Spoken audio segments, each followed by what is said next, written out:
ជំរាបសួរបងប្អូនអរគ្នាថ្ងៃនេះខ្ញុំមានប្រធានបទមួយនិយាយអំពីប្លង់លុយឬ Money Blueprint តើអ្វីទៅជាប្លង់លុយឬក៏តើអ្វីទៅជា Money Blueprint តាមអ្នកជំនាញផ្នែកកសាងទ្រព្យនឹងបានលើកឡើងថាទ្រព្យសម្បត្តិទាំងឡាយទាំងពួងរបស់យើងនឹងគឺកើតចេញអំពីខាងក្នុងដូចនេះប្រធានបទដែលខ្ញុំនឹងលើកឡើងបង្ហាញបងប្អូននេះមាន5ចំណុចដែលនឹងចែករំលែកជាចំណេះដឹងហើយយកទៅពិចារណាចំណុចទី1ខ្ញុំចង់លើកឡើងអំពីទំនាក់ទំនងរបស់យើងនឹងជាមួយលុយបើនិយាយអំពីលុយតើយើងមានអារម្មណ៍ដូចម្ដេចយើងគិតដូចម្ដេចចំពោះលុយនេះគឺផ្ដោតសំខាន់ទៅលើផ្នត់គំនិតដែលយើងមានចំពោះលុយឧទាហរណ៍បងប្អូនមួយចំនួនគាត់យល់ថាលុយជាប្រភពនៃអំពើអាក្រក់បងប្អូនខ្លះគាត់យល់ថាលុយជាប្រភពនៃសុភមង្គលជាដើមផ្នត់គំនិតវិជ្ជមានដែលយើងមានចំពោះលុយហ្នឹងនាំឲ្យយើងមើលឃើញផ្លូវកសាងលុយដែលងាយស្រួលឯផ្នត់គំនិតអវិជ្ជមានចំពោះលុយវាคล้ายជាឧបសគ្គមិនឲ្យយើងមានលុយដូច្នេះយើងត្រូវរក្សាផ្នត់គំនិតវិជ្ជមានចំពោះលុយជានិច្ចនេះជាដំបូន្មានទី1ដែលខ្ញុំរៀនបានអំពីអ្នកជំនាញផ្នែកកសាងទ្រព្យចំណុចទី2យើងស្វែងយល់អំពីអត្តសញ្ញាណខ្លួនឯងចំពោះលុយតើយើងមើលខ្លួនឯងថាយើងជាមនុស្សដែលប្រកែករកលុយទេជា investor ទេតើយើងជាអ្នកដែលប្រកែសន្សំលុយដែរឬទេតើយើងជាអ្នកដែលប្រកែចាយលុយចេះចាត់ចែងចាយលុយត្រឹមត្រូវដែរឬទេឬក៏យើងជាអ្នកដែលចេះផ្ដល់ធនធានលុយកាក់ទៅដល់អ្នកដទៃវិញនោះដោយម្ដេចនៅពេលដែលយើងបានដឹងអំពីអត្តសញ្ញាណទាំង4នេះយើងនឹងរៀបចំនៅតុល្យភាពចំណុចទាំង4នេះឲ្យបានត្រឹមត្រូវបន្ទាប់មកទៀតគឺយើងនឹងសិក្សាដល់ចំណុចទី3គឺការធ្វើផែនការកសាងទ្រព្យយើងបាន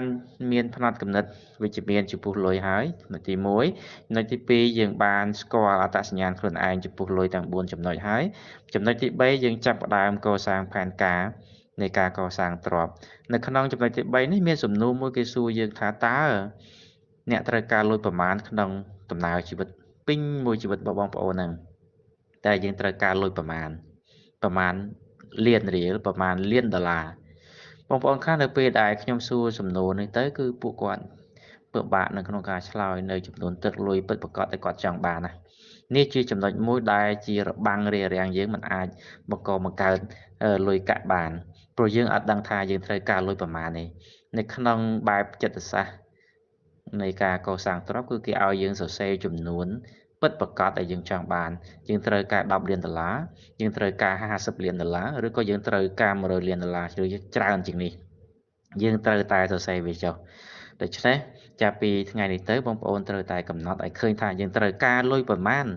ដើម្បីអាចរស់នៅក្នុងជីវភាពណាមួយដែលបងប្អូនគិតថាសមស្របសម្រាប់បងប្អូននេះគឺជាចំណុចទី3ចំណុចទី4នៅពេលដែលបងប្អូនបានដឹងថាយើងត្រូវការលុយប្រមាណហើយយើងចាប់ផ្ដើមបង្កើតនៅមធ្យោបាយនៃការរកលុយដែលយើងចង់បាននោះមានន័យថាយើងត្រូវរៀបចំម៉ាស៊ីនផលិតលុយតើម៉ាស៊ីនផលិតលុយនោះដូចម្ដេចម៉ាស៊ីនផលិតលុយរបស់យើងគឺកើតចេញអំពីការធ្វើកិច្ចការងារនេះឯងមិនដំបូងបងប្អូនអាចខិតខំប្រឹងប្រែងសិក្សារៀនសូត្រនៅជំនាញណាមួយដែលយើងស្រឡាញ់ចូលចិត្តហើយឲ្យคล้ายជាជំនាញមួយដែលពិតប្រាកដតែអាចរកប្រាក់ចំណូលបានចេញទៅធ្វើការងារមានប្រាក់ខែសន្សំប្រាក់ខែនោះអាចបង្កើតបានជាមុខរបរឬក៏ថាអាចមានលុយណាមួយទៅវិនិយោគជាមួយនឹងក្រុមហ៊ុននេះក្រុមហ៊ុននោះបង្កើតប្រភពចំណូលឲ្យបានច្រើនប្រភពមិនពឹងតែមួយប្រភពចំណូលដូចជាប្រាក់ខែនោះទេ